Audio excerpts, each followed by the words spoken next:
it's a new era in CFP to start off this year, put on full display. My take on this game is simple. I know some people will be upset about it. Good riddance to the Pac-12. Can you do it in terms of a week to week to week?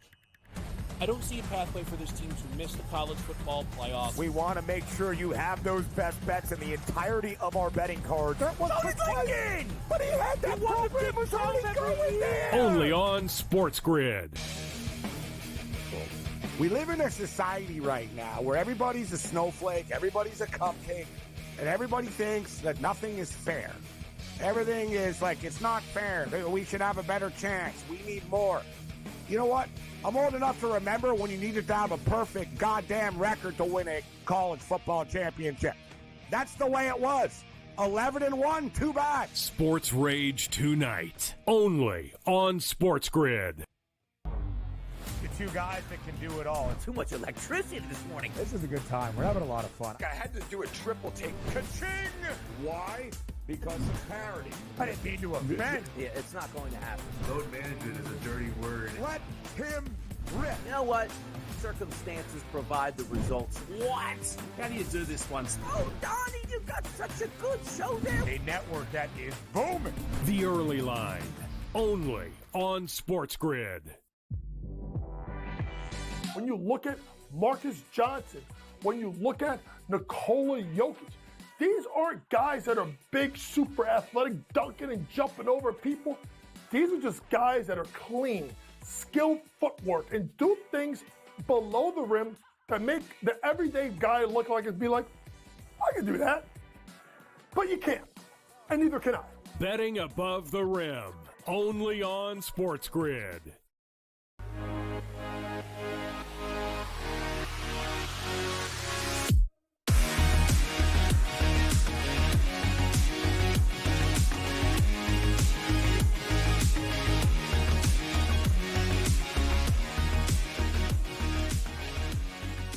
Close out hour number one with the NFC West, and we open it up with more NFC West talk. The Eagles taking on the Rams in L.A. tonight. A huge game, as we have discussed already. Eagles laying 2.5, 48.5 is the total. Matt Stafford getting points, Joe. But before we get to that, the Eagles have won 6 consecutive games since their Week 5 bye and have rushed for at least 150 yards and multiple touchdowns in each of their past 5 games. They can become the second team in NFL history with 150 rushing yards and multiple rushing touchdowns in 6 consecutive games, joining the 1949 Philadelphia Eagles. Yay. So it's the Saquon Barkley show. I was just going to say 110 plus tonight. Is that what go. we're looking at? Without Devontae Smith, they're going to have to run the football again, especially on the road. In tough environments, you want to run it and stay in manageable situations. But again, I've said this to Kevin, I've said it to Donnie. I'm impressed with how the defense has played for the Philadelphia Eagles. That was my one concern earlier in the year, and Vic Fangio's turned it around. We've seen them lock down a number of different teams in terms of one of the hottest teams in the AFC in Cincinnati, held them to 17 points about 3 weeks ago. They handcuffed Jaden Daniels on the Thursday night, and again, Jalen Hurts is starting to come into his own. Saquon Barkley's been a great addition. I think this game is going to be very tough for Philly, and I just say that just because I believe in L.A. that much, and I believe in Stafford to put up points. They did it, for 5 of the last 6 games. They did it last week in a very tough environment, still New England, and won that ball game by margin, laying 4.5, won it by 6, 28-22, and they're running the football with Kyron. I'll take the points with L.A. I know Donnie and Kevin will hate me for this, but I do feel they win the game. But I like the over 48.5. I think this would be a perfect scenario for you, Joe, in this game, because when you look at the Philadelphia Eagles, typically for me being a fan and watching them for decades here, opposing wide receivers just getting off against a secondary that might not be up to par on some seasons. That's not the case this year. Their secondary is phenomenal. One of the best slot wide receivers in football is going to be Cooper Kupp. Now, if we're looking at Cooper Kupp getting off there, you still got Puka Nacua on the outside. You know who's going to be guarding them up? It's Cooper DeJean in the slot, and it's Quinyon Mitchell on the outside. So, Joe, that third wide receiver might be massive for the Rams tonight. But I look at this and say that's a great Eagles line at -2.5. No Devonta Smith in this game. Jalen Hurts hasn't played all that great, limiting the turnovers, which is helping out. But from my side of it, defense is going to win this game. The Eagles, Mike, have the better defense here. Yeah, I think you're right about that. And Joe, regardless of what we think about the Rams having a puncher's chance, the stats about them running the ball are a really good way to establish yourself on the road and pull off victories, even if you're not playing well. They can keep Stafford off the field. Now, he's the type of quarterback that can make things happen in a limited amount of time, but the Eagles being able to control it and sick those defensive backs on opposing wide receivers is a big part of the strategy here. The Fangio defensive alignments and scheme clearly takes a little bit of time, but they are starting to get to a point where they're playing it well. They are. So to Donnie's point, the third wide receiver, that's been a cause of concern for L.A. Who has that been? Has it been the tight end? We saw Allen. Last week we saw Kobe Parkinson score a touchdown. Right, DeMarcus Robinson, has been a touchdown machine inside the red zone. I'll say this if you're back in L.A. tonight. On top of back in L.A., right, taking the points and going the over, the X factor for me is Kyren, but it's Kyren in terms of the receiving game. When you have Kyren catching the football and he's accumulating potentially 125 in terms of total offense, now you have defenses looking at both sides. They have to run sideline to sideline with the passing game, and then that opens up the rushing attack. So Kyren, for me, has to catch some passes. Last week didn't have one catch, had 86 yards, I believe, on 14 carries against New England. They have to get Kyren Williams involved in the passing game tonight. But again, I think over 125 is doable for this Rams offense. Jahan Dotson, by the way, one of those third wide receivers you can look at. And by the way, I know you want to go running game in this with the Philadelphia Eagles. I'm telling you right now, Jalen Hurts 216.5. No other concerns out there. Yeah. Not a unbelievable pass rush because the Eagles have a very good offensive line. Yeah. But many people will say, I can't touch that without Devontae Smith. He's been MIA for a lot this year so far. Banged up with that injury here. Now you have A.J. Brown completely healthy. He should eat. I know you're high on Dallas Goedert as well as the tight end, Joe. Yeah, secondary options, right? Especially underneath. If L.A. is going to take away A.J. Brown over the top, that's Goddard over the middle. First game back last week, got involved in the second half, but now with a full game under his belt, I expect him to eat. So again, 50, 60 yards is not out of the realm of possibility. And I believe in Donnie, 250 plus for maybe Hurts. This is a breakout performance. That doesn't mean Saquon can't get to 100. They could put up 300, 350 in terms of total offense, maybe even 4. But I do feel this game could be in the 50s today. The way L.A. played last week on the road, now coming back home and knowing that they played a lackluster performance last primetime game against Miami, I think you're going to get their best effort tonight. I also feel like this game, you should keep in mind, I think there's some really I feel like there'll be some really interesting live betting opportunities. Philly comes out, scores a touchdown early. You get more points with the Rams. That's when I think Stafford's even more dangerous if you're laying, say, more than a touchdown. Let's talk about Philly for a second, Donnie, in terms of their overall outlook, right? We know they're controlling the ball, the passing attack not as consistently explosive as maybe they were not just last year, but in their Super Bowl and their run to the Super Bowl a couple of years ago. At Rams, at Baltimore, then home for Carolina and Pittsburgh before they go to Washington. So some key games here for them to maybe prove as a measuring stick of how far they can go in the playoffs. Absolutely, and it's great that you can lean on defense, but also you're going to be optimistic here. They need to get one of these games, right? You can't go 0-2. If you go 2-0, lights out, you might even be able to catch the Detroit Lions at that point, which I don't think is going to happen. So for me, you're on the fly back home, and it's like, hey, you know what? Now you got to take on the Ravens. Handle your business tonight on football, and then you're sort of playing with fear, which would be absolutely incredible at this point. So for me, you've got to get this game tonight. They will.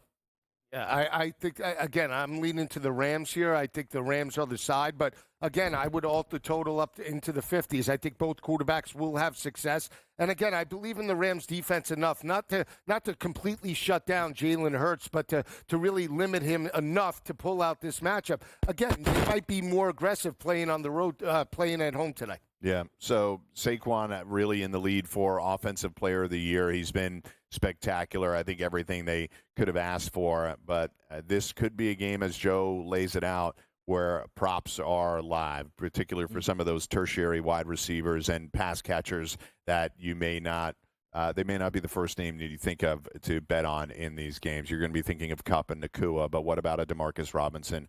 Colby Parkinson's funny because I know a couple of weeks ago there was a lot of Parkinson talk, and then he ends up in the end zone last week. So really good matchup there. I think the coaching matchup is an interesting one as well. Sean McVay considered to be the tops in the league, and I think Philly is probably a little bit more confident in their coordinators than their head coach right now. Yeah, it is, definitely. And last year to this year, what's the big difference here? Well, Jalen Hurts don't turn the football, but secondarily, not every single wide receiver and every single team is running roughshod on that Eagles team. Sometimes, Joe, Vic Fangio just can step up and say, guys are going to be in the right spot and be coached appropriately, and you are seeing that now. It's no longer, oh, my goodness, it's 3rd and 10. Why are 3 guys wide open? They've been spectacular on defense, one of the best in football. But you're right. Tonight is a true test. Super Bowl champion quarterback, 2 legitimate wide receivers. Let's see the young guns. And I think they have an offensive identity now, right? It was like, even though they had DeAndre Swift last year and Gainwell, they know they have a legitimate running back. They have a winner in Saquon Barkley. They know when they have to run it, they can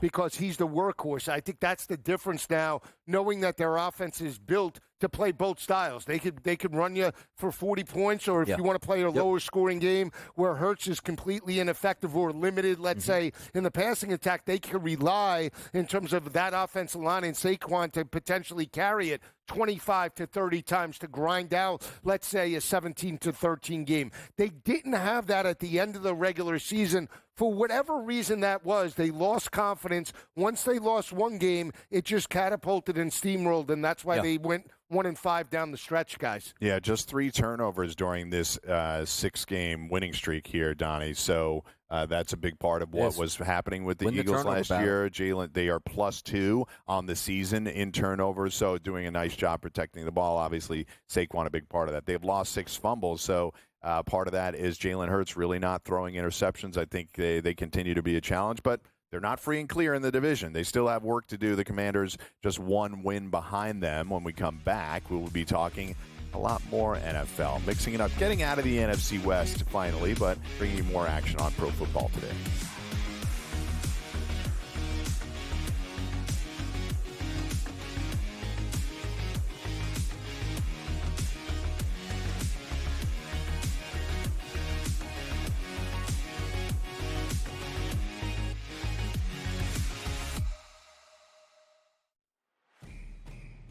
It's a new era in CFB to start off this year, put on full display. My take on this game is simple. I know some people will be upset about it.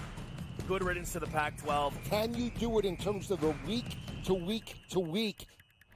I don't see a pathway for this team to miss the college football playoffs. We want to make sure you have those best bets in the entirety of our betting cards. That was Lincoln! But he had that program was already going there! Only on SportsGrid. We live in a society right now where everybody's a snowflake, everybody's a cupcake, and everybody thinks that nothing is fair. Everything is like, it's not fair. We should have a better chance. We need more. You know what? I'm old enough to remember when you needed to have a perfect goddamn record to win a college football championship. That's the way it was. 11-1, too bad. Sports Rage tonight, only on SportsGrid. The 2 guys that can do it all. Too much electricity this morning. This is a good time. We're having a lot of fun. I had to do a triple take. Ka-ching! Why? Because of parity. I didn't mean to offend. Yeah, it's not going to happen. Load management is a dirty word. Let him rip. You know what? Circumstances provide the results. What? How do you do this once? Oh, Donnie, you've got such a good show there. A network that is booming. The Early Line, only on SportsGrid. When you look at Marcus Johnson, when you look at Nikola Jokic, these aren't guys that are big, super athletic, dunking and jumping over people. These are just guys that are clean, skilled footwork, and do things below the rim that make the everyday guy look like it'd be like, I can do that. But you can't, and neither can I. Betting above the rim, only on SportsGrid.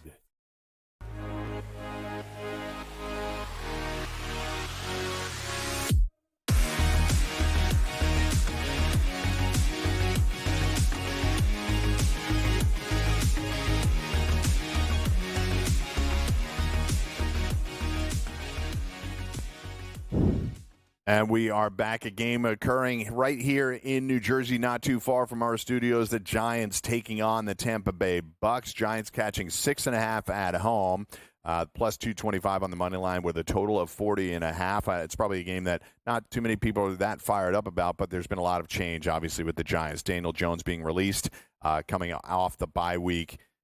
there was really like sort of a benching and then a release all at once, Donnie, or over the course of a couple of days, and now they find themselves with Tommy DeVito under center, not Drew Lock. I think some people were surprised by that, but I think the way the Giants would explain it is that he's been around for a while. He can run the offense better. Not a good look for Drew Lock, but can this look be good for the Giants with Tommy DeVito? Terrible look for Drew Lock, and the organization just a mistake from up and down here. But let's be honest with something. That look-ahead line was 3.5 in this game between the Buccaneers and the Giants. Now, yes, Mike Evans is coming back, but also Daniel Jones is not in. Well, quarterback's usually the biggest line mover out there. Are we sure, Joe, we're actually getting a downgrade at the quarterback position? I mean, I'm being honest here. Right. It's not as if, both of these guys are somewhat mobile. Both probably have similar arms at this point. Now, granted, Daniel Jones a bigger quarterback, higher upgrade because he was drafted in the first round. But I don't look at this game like the Niners game, like, hey, that might be a quarterback downgrade from Brock Purdy. I don't see it this way. No, DeVito has played well, especially last year, pulled out games for the Giants. He's a capable quarterback. He can avoid the rush. He can make plays with his legs, something that Daniel Jones forgot how to do in terms of running the football. Maybe he was injured. Maybe he just didn't want to sacrifice his body. But for whatever reason, he's not the same quarterback that he was even when they drafted him out of Duke, right? So to Donnie's point, you're going to get Tommy DeVito's best effort today. You're talking about a team that has lost 5 straight in the New York Giants. They're 0-5 at home. They don't have one win at home. They're similar to the Dallas Cowboys, getting abused in terms of your own building. What do you get today? The main concern I have in terms of back in Tampa Bay, Donnie, with the 5.5 is Evans. Is he completely healed, right? Is that quarterback-wide receiver relationship with Baker going to be on point in terms of a timing perspective? That was the one thing. I mean, Baker, you can guarantee 250 and at least 2 touchdowns per game because of his relationship with Godwin and Evans. Once they went down, Cade Otton stepped up, but it's those backup wide receivers that we haven't seen. Sterling Shepard has been inconsistent. Trey Palmer, hit or miss. So what are you going to get? Outside of the running backs, right, Bucky Irving and Rashad White, outside of Evans, they don't really have a downfield presence, and that is the concern. I would say that the total for me, 41.5, if we could get this maybe 40.5 or even high 30s in the first quarter, I would jump in there because I still think that if you're Brian Dable, you want to open it up to some capacity to put up points. Yeah, and I think you will be able to do that, Mike, because we're looking at a game where it's, Meadowlands, late November, how bad are the conditions? Not bad today at all. 50 degrees here. You're not worried about precipitation, not worried about too many winds here. And I also think 26th in the NFL on Pro Football Focus defending the run is Tampa Bay. Tyrone Tracy's a really good young running back right now. Tommy DeVito does have some wheels, so I do think the football will be moved on both sides. And we always Joe and I usually like to say this, Mike. What's the game plan for Brian Dable? Keep it close to the vest with Tommy DeVito and win 14-13? Like, no, you're trying to show out, see if this kid can play, and also show the ownership group, like, yes, we made the right move. Because what would happen if they move on from Daniel Jones? They score 3 points today. Like, what are we actually doing down here, guys? Yeah, and supposedly, I just say this, he's fighting for his job. Yes. And he supposedly wanted DeVito over Drew Lock on top of the monetary perspective, right? So if Dable's going down with the ship, he's going down trying to have DeVito maybe potentially chuck it 30, 35 times. Yeah. But when DeVito came in last year, we did not see that. Now, he's been in the offense a long time. He was really protecting him a lot last year. He only had one game in which he threw for over 200 yards. But I think it's a fair – all of this stuff regarding the Giants is such a mess. I don't think it's being overstated when people talk about the amount of mistakes that they made with all of this. And now there's discussion, to your point, of Dable fighting for his job. None of this is his fault. None of it. Well, I'll tell you what's his fault. Yep. Winning year number 1. Over-exceeding expectations. Yeah. Keeping Daniel Jones. Their win total was 7, year number 1, right? And instead of stripping it down, knowing that Daniel Jones wasn't the answer, he worked with Daniel Jones, got the most out of him to his benefit. They win, 9, 10 games. They win the playoff game against Kirk Cousins, and they lose and get boat raced by Philly. And you know what the fan base in New York said? Oh, this is great. Wait until year number 2. And year number 2, they win, 5 or 6 games? Yep. They underachieve, and everybody says it's okay. Wait and see. Year number 3 will be better. And then all of a sudden, they take another step back, and now it's go big or go home in terms of New York. They should have looked everybody in the face. Daniel Jones is not the answer. He's absolutely atrocious. He shouldn't be a quarterback in the NFL. Dave Brown wasn't a quarterback in the NFL. Same guy, basically. Right. Daniel Jones is a carbon copy. 22 touchdown passes, 7 interceptions. interceptions his final year in Duke. And, oh, by the way, 5 of them came against Pitt, and 5 of them came in the bowl win against Temple. Outside of that, he didn't do anything. Yeah. I mean, it's amazing how this guy – I want to be in the GM room. I want to be a scout. Donnie, it's amazing. 3rd year in a row, I feel like the Giants roster has gotten worse. It's year 3. So you had 3 off seasons to try to fix some of this, and the talent has consistently gotten worse. Saquon and Xavier McKinney walk out the door. They effectively are going to replace them with 3rd-round draft picks, which they haven't hit on in their own right. Yes, and it just gets back to the point where I loved Brian Daboll coming from Buffalo. I thought he was the best quarterback/head coach that you could hire in that cycle, and the Giants got him. And Joe is right about this. If he comes in which is what he should have done, Daniel Jones isn't my guy. I'm going to show you how good a head coach I am. I'm going to get us to the playoffs with Daniel Jones. Then we're going to throw him out the window, and we're going to get our own quarterback in here so we can start to dominate. That's where I started to get nervous with the Giants. Go, Joe, there's no way they're going to bring back Daniel Jones. They're going to trade for a veteran quarterback or draft a young stud here that they can sort of groom, similar to what he did with Josh Allen. And the fact of the matter is, you can say whatever you want in that front office. Brian Daboll okayed Daniel Jones to come back, and it completely went off the rails from there. And when you look at Daniel Jones and progression, right? There's receivers there. It's not like the cupboard is bare. He's got Malik Neighbors. He's got Wan'Dale Robinson. You can't play 17 games and have like a pass prop of 17.5 touchdown passes for the season. It's unbelievable. That's not the NFL. Think about this. Bryce Young and all those rookie quarterbacks last year, C.J. Stroud, you know what their preseason touchdown pass total was? 21.5, 22.5. Daniel Jones was dead last with 17.5. He's a veteran. Get there. And he didn't get there. My Giants under 7.5 wins bet is about the easiest one I think I've ever made in my life. So I think you can get. Joe said if you can get Sounds of 40.5, you get 40.5 in some places right now on the total. I think the Bucs grind it out. I do like Bucky Irving today to get over 50 yards rushing, maybe into the 60s. So I think that's where we're at for Bucs and Giants. When we come back, we'll be taking a look at Titans-Texans right here on Pro Football.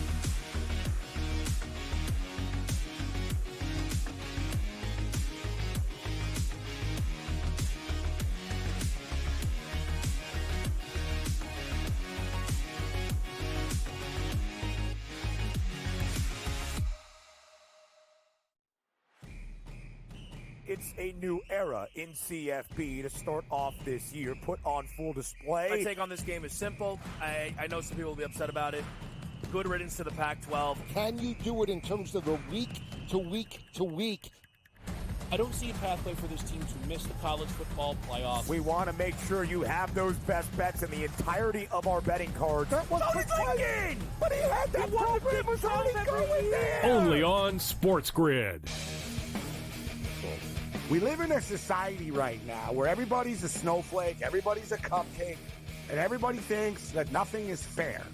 Everything is like, it's not fair. We should have a better chance. We need more. You know what? I'm old enough to remember when you needed to have a perfect goddamn record to win a college football championship. That's the way it was. 11-1, too bad. Sports Rage tonight, only on SportsGrid. The two guys that can do it all. Too much electricity this morning. This is a good time. We're having a lot of fun. I had to do a triple take. Ka-ching! Why? Because of parity. I didn't mean to offend. Yeah, it's not going to happen. Load management is a dirty word. Let him rip. You know what? Circumstances provide the results. What? How do you do this one? Oh, Donnie, you've got such a good show there. A network that is booming. The Early Line, only on SportsGrid. When you look at Marcus Johnson, when you look at Nikola Jokic, these aren't guys that are big, super athletic, dunking and jumping over people. These are just guys that are clean, skilled footwork, and do things below the rim that make the everyday guy look like it'd be like, I can do that. But you can't, and neither can I. Betting above the rim, only on SportsGrid.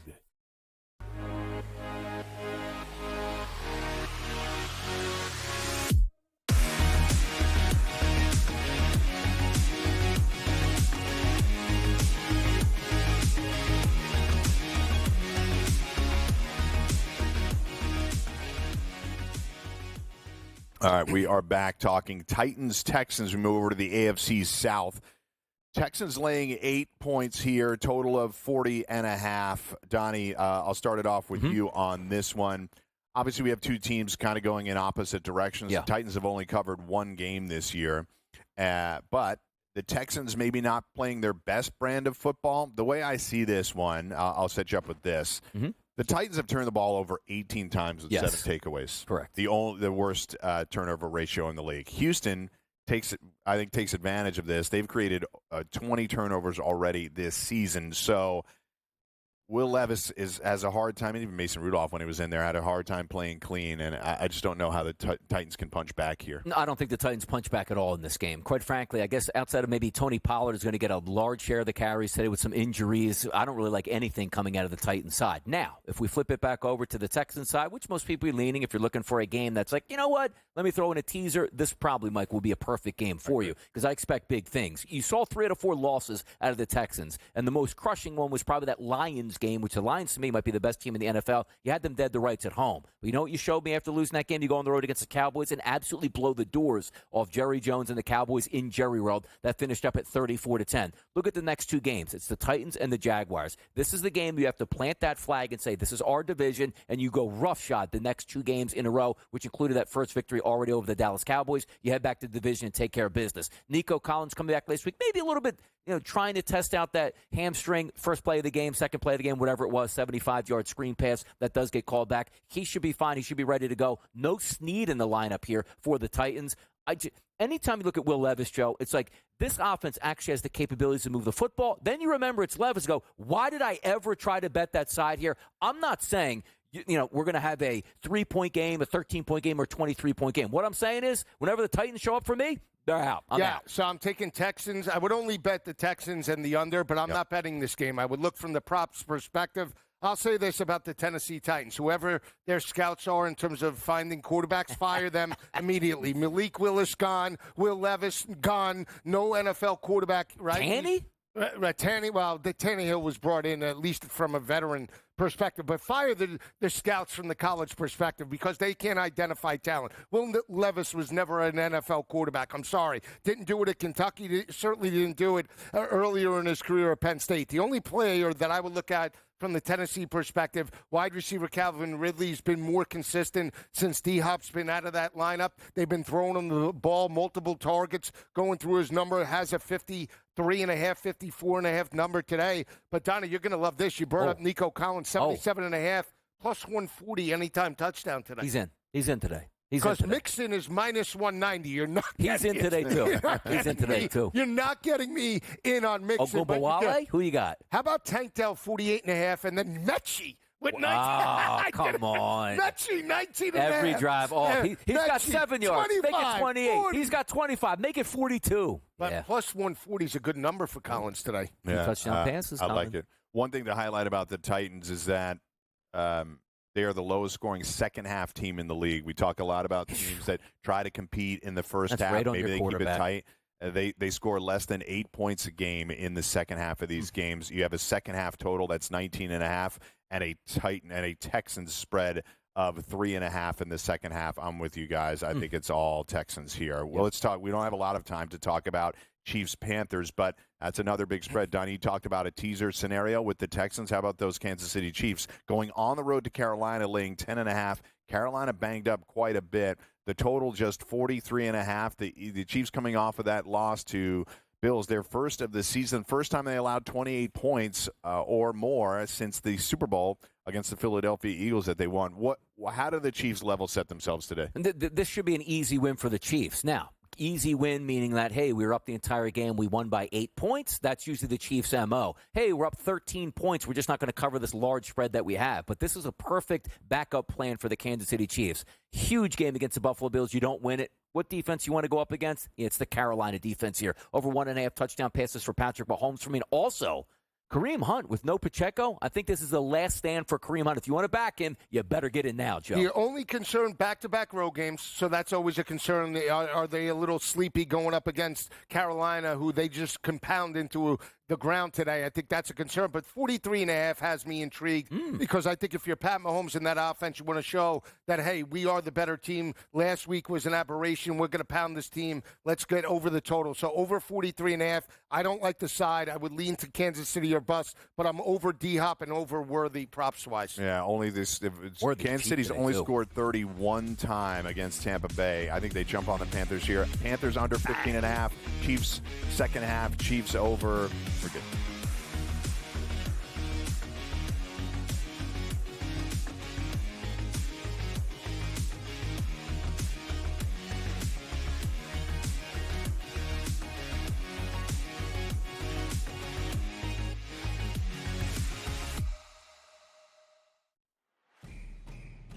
It's a new era in CFB to start off this year, put on full display. My take on this game is simple. I know some people will be upset about it.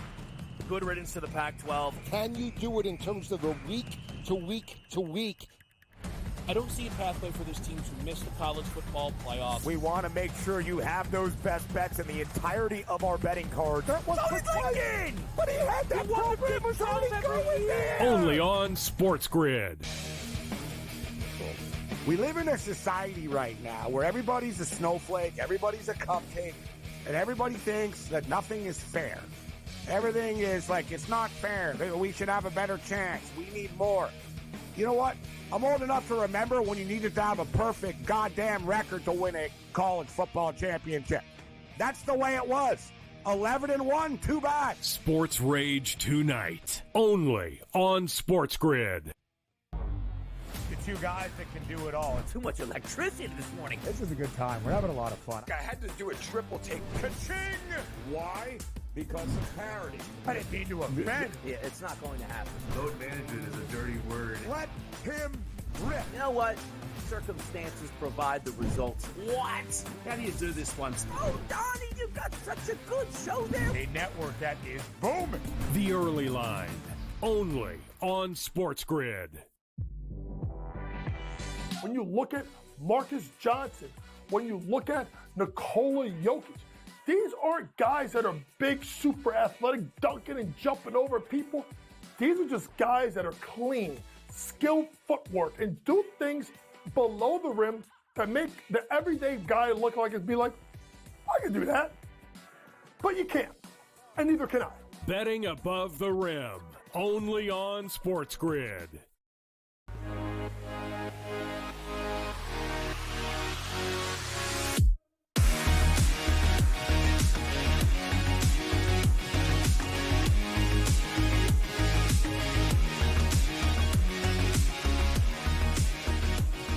All right, we're going to do Lions-Colts here in a second. I just wanted to drop one more note about Kansas City. They've only scored 30 points one time, and I just think today is a day of turnovers for them. I got cut off at the end of the segment. I did it to myself. So Panthers under 15.5, Chiefs minus 5.5 in the second half where they really dominate defensively.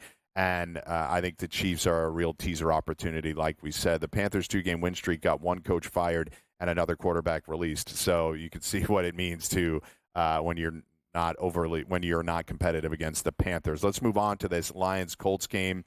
It's a high-profile game just because of the presence of the Detroit Lions. They are on the road laying 7.5. They've been an incredible offensive football team, and Joe, they match it up with some good defensive play as well. In the team's Week 11 win against Jacksonville, Goff became the first player in NFL history with multiple career games in which he threw for 400 passing yards, 4 touchdown passes, and a perfect 158.3 passer rating. Jared Goff's on fire, is in the MVP conversation. How far can they take this? How many wins in a row are they going to stack up here? Well, they might win today, but I think they are up against it from the spread perspective. I actually like Indianapolis to cover this line. Took them plus the 7.5. But again, you're talking about the best team right now in the NFL. I think they're dominant. You could put the Buffalo Bills after their win over Kansas City right there. But their quarterback stepping up. And we talk about, the concerns that you might have had from Jared Goff.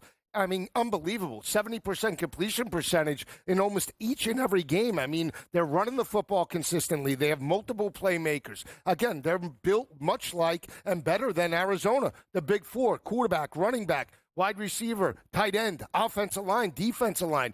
They're stepping up each and every week. And the biggest thing is they're no longer playing like, from an emotional perspective, letdown. They are going to pound teams if they get the opportunity. That killer instinct is there. They want to make it back to the NFC Championship game. The only concern I have in terms of this matchup is the way Anthony Richardson played last week. He came into his own. Granted, it was the New York Jets, but I actually saw something. Battle-tested. He threw for 272. He added another 32 rushing yards in terms of that performance. He looked poised. He understands and understood where he wanted to go with the football.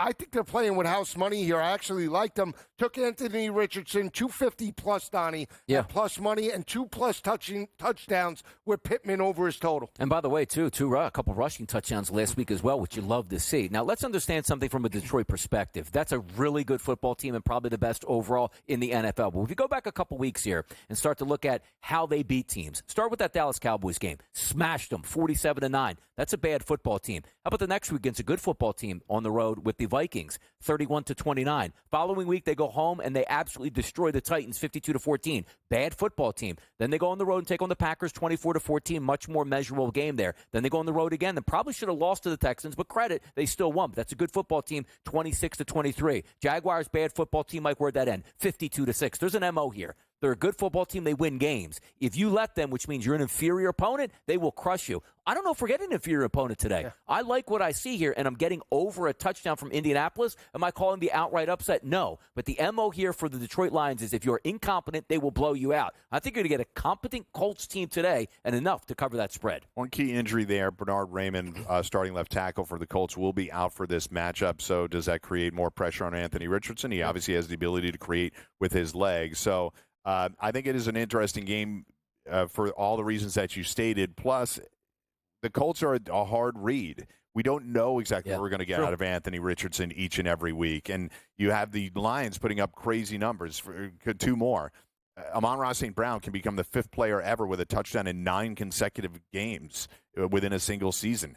The Lions have rushed for a touchdown in 24 consecutive games, including the postseason. Seems like Montgomery's done it 24 straight times. Right, and that's the longest streak in NFL history, folks, that they are doing this. So I have a prop later on Jahmyr Gibbs that we'll talk about because he's consistently been a part of this offense as well. But to your point, Montgomery, very consistent there. So I don't think we have overstated our thoughts on the Lions at all. They are obviously one of the top teams to compete for not just an NFC championship, but for a Super Bowl title, Joe. Yeah, they are. Again, they have everything right now, and a head coach that buys into the talent, and they out-scheme everybody. That is the biggest thing. And look at the game that they trailed in terms of Houston, 23-7. They could have quit. That would have been a potential. All right, we're not on our A game. They fought. They didn't get the cover, but they pull it out. I mean, not just offensively. Defensively, they shut down a high-powered offense in terms of C.J. Stroud. They do it at home. They do it on the road. And, again, they have the killer instinct. I would hate to go up against Detroit in terms of a playoff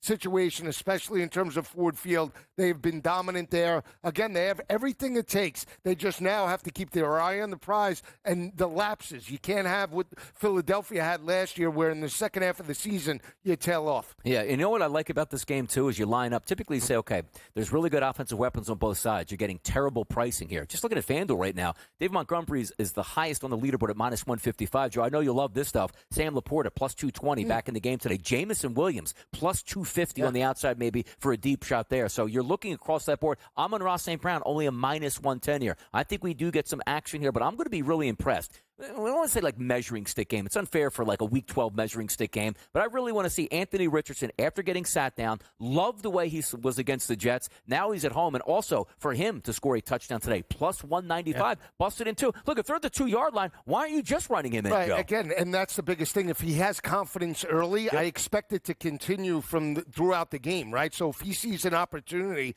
to maybe take the game over, you might get an opportunity in terms of his rushing total dips very low. Take it in that type of situation. I want to watch the first quarter of this game. Is he playing with confidence or is he rattled playing an elite team like the Detroit Lions? We talk about teams catching scheduling breaks. Good thing that this is a home game. I think we'd probably feel very differently if the Colts had to take this one on the road. And then next week they're at New England and a bye week. Might be a really interestingly placed bye week for the Colts. Can they rip off a couple of huge wins here and head in before they play Denver, Tennessee, the Giants, and Jaguars. There's a lot of W's on that schedule if the Colts are playing up to their ability. So I'll be fascinated to watch this one. Another game probably in which if you're a Lions backer, you might want to see it in a teaser. If you're a Lions backer, to the Colts score early and you can bet it back live. I think those are opportunities you're looking for with a key number of 7.5 and work back through the other numbers, Donnie. Absolutely. And also, if you're taking that deep look here for the Detroit Lions, do I expect them to win today? Yes, I do. It's a dome team still playing in a dome. And quite frankly, it's crazy that I think only 2 games this year Detroit will play outdoors, which is wild. Think about this, though, Mike. You're looking at this game against the Colts. Let's just say they win that. 3 straight home games coming up. Bears, Packers, and Bills. Tough teams in there, yes, but at home, you might really be able to spread out that NFC and really start to take your target on that number 1 overall seed, because after those games, it's at the Bears. We'll see where the 49ers, in Week 17 will be, then Week 18 at home against the Vikings. This is a chance for them to certainly spread their wings. Starts today with the Colts, which there's not a 2.5-point game, Joe. No. 7.5, they are expected to win this game. Then they get 3 at home, which starts on Thanksgiving Day against those Chicago Bears. What could be, in play today? They could win this 27-20. It wouldn't shock me in the least. The way the Colts have played last week and the fact that they put up 28 points on the road, you got to expect as well that they get it to at least 20, 23 in this matchup. And again, we've seen Detroit give up some yards to inferior teams at points. It's just maintaining red zone and consistency, scoring touchdowns as opposed to field goals. Yeah, to Donnie's point about the Lions schedule, too, really just 3 true outdoor games. Where they played at Green Bay already, and then they'll be at Chicago, at San Francisco later in the year. Yeah. We don't know what the weather will be like in San Francisco, but not necessarily terrible like it could be in Chicago. So how about some of the macro things for Detroit? Goff MVP, Dan Campbell Coach of the Year. They have to put up a huge season when there are expectations like this, but they might be in the middle of doing it. No, absolutely. I would probably say Goff over Campbell, because even when we see these elite teams, right? We saw last year with Buffalo, when does McDermott get any love? Campbell's in the mix, but I think if they have an opportunity to give it to one of the rookie head coaches, like Dan Quinn, they would give that over Dan Campbell, the veteran coach that has one of the best teams heading into the season. I'd just say MVP, Jared Goff deserving in terms of that. And if you like the Colts today, plus 156 money to make the playoffs isn't bad. By the way, quickly on this point, too, with the MVP race, Jared Goff, you saw them. They'll let him throw late and let him pad his stats, so watch out, Mike. Yep. Yeah, absolutely. Numbers abound for the Detroit Lions. We'll come back with more action on pro football today right here on the Grid.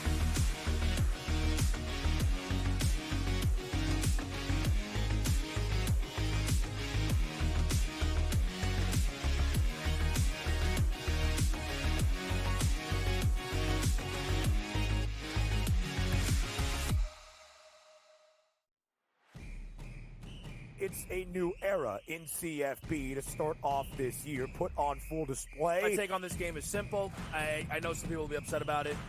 Good riddance to the Pac-12. Can you do it in terms of the week to week to week?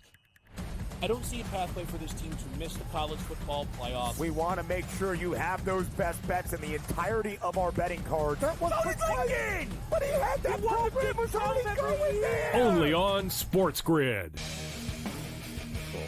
We live in a society right now where everybody's a snowflake, everybody's a cupcake, and everybody thinks that nothing is fair. Everything is like, it's not fair. We should have a better chance. We need more. You know what? I'm old enough to remember when you needed to have a perfect goddamn record to win a college football championship. That's the way it was. 11-1, too bad. Sports Rage tonight, only on SportsGrid. The 2 guys that can do it all. Too much electricity this morning. This is a good time. We're having a lot of fun. I had to do a triple take. Ka-ching! Why?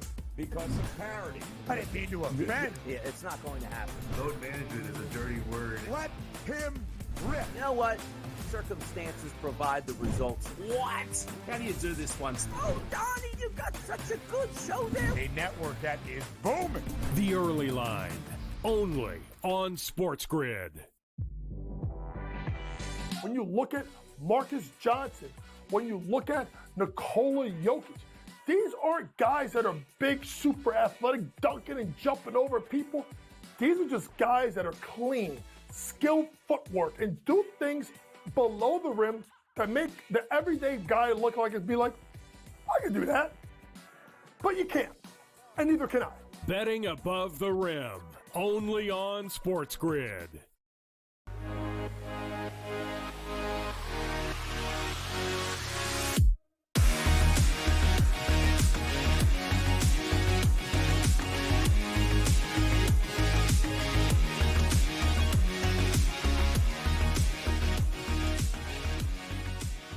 And we are back previewing our last game of the day. We'll obviously do a whip around later so we can recap everything that we've discussed thus far. But we've got the New England Patriots and the Miami Dolphins coming up here in Miami. New England historically, difficult place for them to play, whether Tom Brady was the quarterback or Cam Newton or Mac Jones, and now Drake May coming in as the rookie, performing probably slightly above expectations, which is a good thing long-term for them. However, Pat struggling to get wins. They're catching 7.5 on the road against their divisional opponent. They are plus 310 on the money line and a total of 45.5. Obviously, Tua has had an opportunity to be back in for a couple more games here, and he's operating that Mike McDaniel offense pretty well. So, Joe Lisi, I'll go to you first.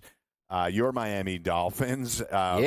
Everything that goes into this game would tell you, like, geez, the Dolphins are on a roll here.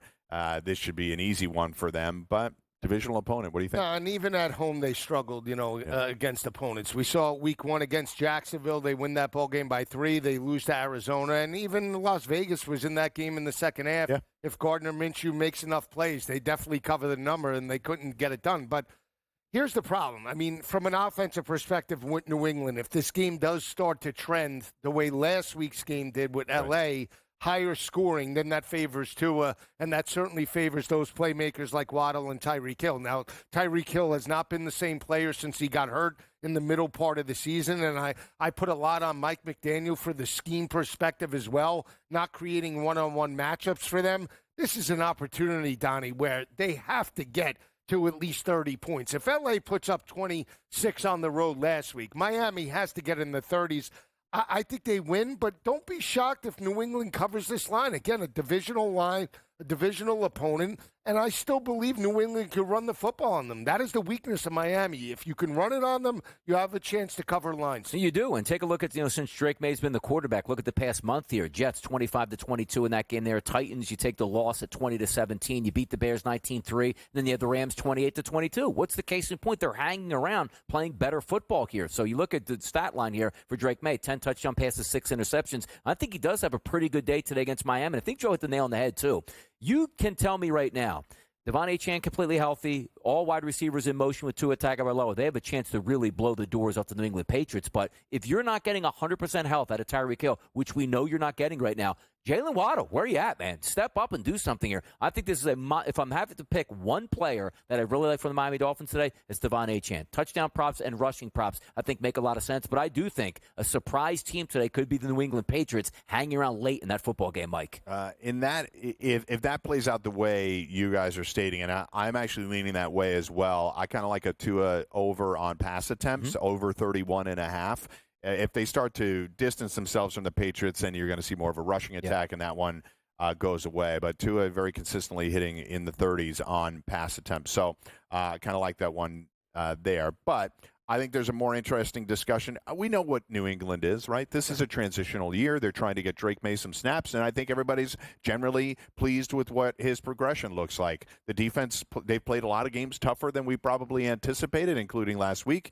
Against that game against the Rams, which they lost it really in the fourth quarter. But Miami, this is the real discussion. They were a totally different team when Tua was out. Now we know if, for all the criticism that people want to levy against Mike McDaniel and Tua Tagovailoa, the one thing that we know to be true is when Tua is in there, he can operate the Mike McDaniel offense efficiently. They get easy completions, and they can move the ball consistently down the field. Is this the type of team that can make a little bit of a run here and push themselves into the playoffs? Talent-wise, yes, they can. And it starts today with the Patriots, which you're favored to beat. Then you go on the road and take on the Packers. So let's just say worst-case scenario for the Miami Dolphins, they go 1-1 the next couple weeks here. You got the Jets at home. Should be a victory. Tough game against the Texans. The 49ers will still be fighting for a playoff spot. The Browns and the Jets should be dead to rights. You have to capitalize because we can't talk about it as this team is going to have a couple spots here, Joe, that can have letdowns and afford it. They burned that already through this season. That's right. Colts game loss, which was ridiculous. The Cardinals game loss, which might have been even worse here. And then the Buffalo Bills, where you had a legitimate chance to win that game. You couldn't come away with that victory. You have back-to-back wins. Surprising for me with that Rams game, Joe, that came up on the road. Then you handle the Raiders. You need to get this victory because you have to steal a game. Like, it's either the Texans on the road or the Packers on the road to try to make the playoffs. I agree with Donnie. I think they're right now a playoff contender. So if I had a bet to the yes, I would say yeah. I would make that bet just because the schedule does line up. But again, and the defense in the past couple of games has stepped up. Are we going to get that type of effort, big picture? Because, again, that is what has held Miami back. It hasn't been the offense. It's been when you face more bigger physical teams in terms of the offensive line, a.k.a. Buffalo Bills, you don't find a way from a defensive perspective to shut them down. So if you're asking, man, that is a big factor is Christian Wilkins is no longer there. The talent that they had from a free agent perspective and even the draft hasn't duplicated that type of productivity. And again, I still think they're a glass house. But today, week 13, before this game, if you're asking, do you make that bet to the playoffs? Yes, because the schedule lines up. But if personally, I don't think the defense will over the course of time. Yeah, they got to win at least 5 of these last 7 games, or they'll find themselves on the way out. And like you said, they already blew their chances to drop a bad game, giving up 30 to the Titans and blowing that game against the Cardinals. There's a couple of those games, Donnie, that you mentioned that they will be thinking about. It doesn't matter who was quarterback. They had those games in their hands, and they let them slip away. All right, so that's where we're at for that game. When we come back, we are going to be talking about the Sunday Morning Crunch and our player props, and we'll set you up, each of us, with 3 of those. So, yeah, okay. Okay, so there you go. Extra time, overtime. So we got a little, we got a little bit of overtime here. So let me take just a general question. Yes. Sure. Drake May is progressing well. We like where he's at. Do you think Gerard Mayo and the rest of the organization, is in a good position moving forward beyond Drake May? That's been a hot topic on this desk. Donnie's gone from hater to lover, and I have a feeling he's going to love Drake May. I think Drake May has proved enough to be the starter next year. You need to develop wide receiver talent around him. But yes, what he's shown, you got to acquire something. Well, that too. Yeah, I mean a true assessment. Get some playmakers around them, and then make that assessment. Yeah, that is what they need to do. And the joke would be, love him today, don't love him for the future, though. And that's it. We'll talk to Donnie at 7:00. See how he feels about the New England Patriots. We're back with Sunday Morning Crunch.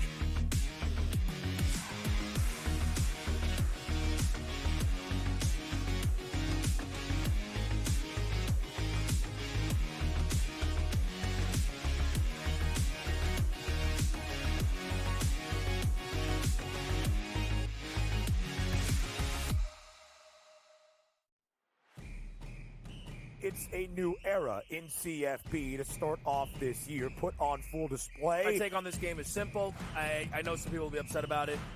Good riddance to the Pac-12. Can you do it in terms of a week to week to week? I don't see a pathway for this team to miss the college football playoffs. We want to make sure you have those best bets in the entirety of our betting cards. That was thinking! But he had that program was already going there! Only on SportsGrid. We live in a society right now where everybody's a snowflake, everybody's a cupcake, and everybody thinks that nothing is fair. Everything is like, it's not fair. We should have a better chance. We need more. You know what? I'm old enough to remember when you needed to have a perfect goddamn record to win a college football championship. That's the way it was. 11-1, too bad. Sports Rage tonight, only on SportsGrid. The 2 guys that can do it all. Too much electricity this morning. This is a good time. We're having a lot of fun. I had to do a triple take. Ka-ching! Why? Because of parity. I didn't mean to offend. Yeah, it's not going to happen. Load management is a dirty word. Let him rip. You know what? Circumstances provide the results. What? How do you do this one? Oh, Donnie, you got such a good show there. A network that is booming. The Early Line, only on SportsGrid. When you look at Marcus Johnson, when you look at Nikola Jokic, these aren't guys that are big, super athletic, dunking and jumping over people. These are just guys that are clean, skilled footwork, and do things below the rim to make the everyday guy look like it'd be like, I can do that. But you can't, and neither can I. Betting above the rim, only on SportsGrid.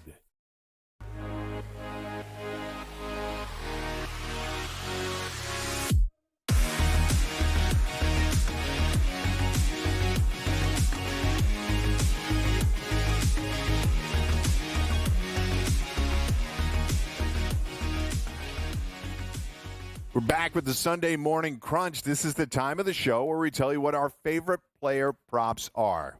Sunday Morning Crunch right here.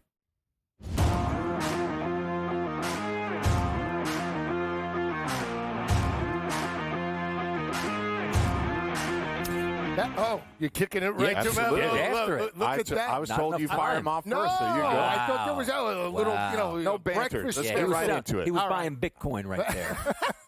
I'm high on Indianapolis today. I do believe they cover the 7.5 point number. We saw Richardson step up with 272 last week against the Jets. He threw it to a number of different wide receivers. You talk about Michael Pittman today, 42.5. To me, that's a light number. I think he could get to 60, 70 in terms of this. He was a main option. I expect him to step up. I'm all over Michael Pittman today. How about Lil Jordan Humphrey getting the touchdown last week in garbage time against Atlanta? You want to hang an 18.5, 19.5 on the former Texas Longhorn? Texas got the win against Kentucky, no cover. Lil Jordan Humphrey steps up against the Raiders today.